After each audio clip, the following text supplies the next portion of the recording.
A shadowy diplomatic dance. UK ministers' unannounced visits to China amidst heightened tensions. The air crackles with unspoken tensions. Simultaneously, and shrouded in an unusual veil of secrecy, two high-profile British officials embarked on separate, unannounced trips to China this week. This unusual confluence of visits, one by a trade minister, the other by the head of the British military, underscores the complex and increasingly fraught relationship between the UK and China. The Guardian revealed that Trade Minister Douglas Alexander's visit, deliberately kept out of the public eye, coincided with a high-profile trip by Admiral Sir Tony Radakin, Chief of the Defence Staff. While the government insists Alexander's journey was pre-planned and unconnected to the escalating trade war ignited by Donald Trump's latest tariffs or ongoing negotiations regarding British steel's future, specifically denying any meetings scheduled with Shanghai. The timing raises significant questions. Officially, the department stated Alexander's purpose was to promote British exports, culminating in a speech at a Chinese consumer expo. The carefully constructed narrative, however, struggles to fully alleviate concerns surrounding the opacity of the visit. Meanwhile, Admiral Radakin's activities, though more publicly acknowledged, remain laden with implications. He posted a statement on X, formerly Twitter, detailing his discussions with his Chinese counterpart. These talks, he stated, encompassed a broad range of security issues. Both sides, he reported, agreed on the necessity of responsible global engagement in these volatile times, emphasizing the critical importance of maintaining open military-to-military communication channels. The carefully chosen words, however, barely mask the underlying tensions. The backdrop to these visits is a significantly deteriorated relationship between the UK and China.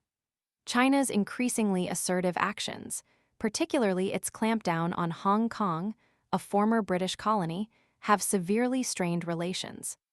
Further fueling the distrust, accusations of Chinese espionage against the UK and allegations of China acting as a crucial enabler of Russia's war in Ukraine, by providing vital components for munitions, have cast a long shadow over the diplomatic landscape. The Labour government, since assuming power, has pursued a delicate balancing act, attempting to foster rapprochement with Beijing. This strategy, aimed at preserving crucial economic ties, has seen high-level visits from both Foreign Secretary David Lammy and Chancellor Rachel Reeves.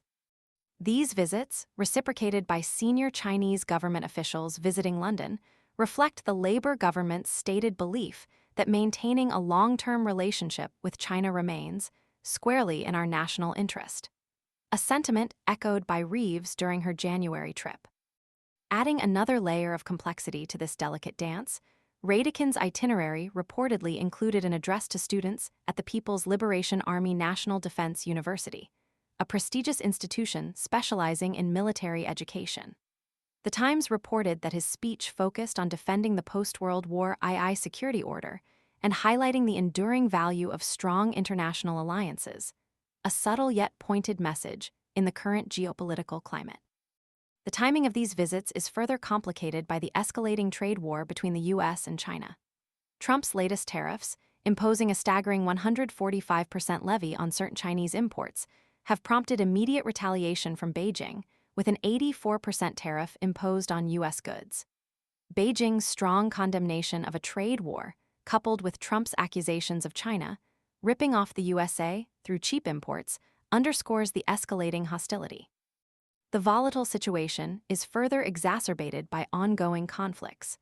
Russia's recent airstrikes on Kyiv and Ukraine's claim of capturing Chinese nationals fighting alongside the Russian army have added fuel to the fire.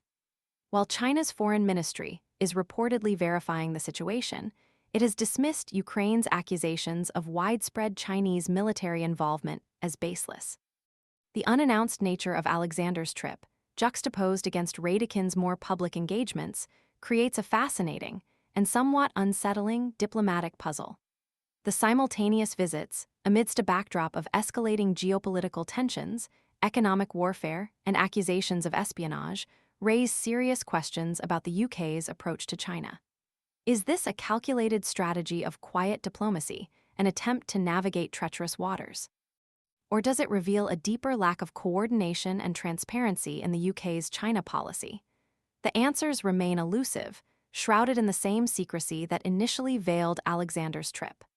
The unfolding narrative, however, promises to remain a captivating and potentially concerning chapter in UK-China relations. The implications of these clandestine and overt engagements will undoubtedly continue to resonate far beyond the corridors of power, shaping the future trajectory of this critically important relationship.